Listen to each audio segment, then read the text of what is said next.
আফসোস,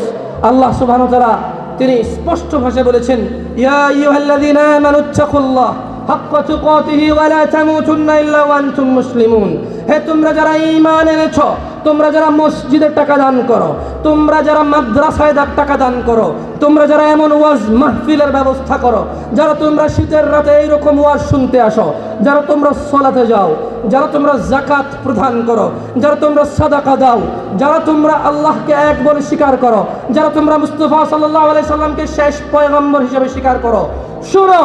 ইত্তাকিল্লাহ, আল্লাহকে ভয় করো। সুদ খাওয়ার ব্যাপারে আল্লাহকে ভয় করো, ঘুষ খাওয়ার ব্যাপারে আল্লাহকে ভয় করো, কম্বলের নিচের অপরাধে আল্লাহকে ভয় করো, ভয় করো বাসবাগানের অপরাধে, ভয় করো আত্মীয়তার বন্ধন রক্ষা করার ক্ষেত্রে আল্লাহকে, ভয় করো নারী এবং পুরুষের পর্দার বিধিবিধান মানার ক্ষেত্রে আল্লাহকে ভয় করো, একে অপরের সাথে সম্পর্ক করতে এবং সম্পর্ক ভাঙতে।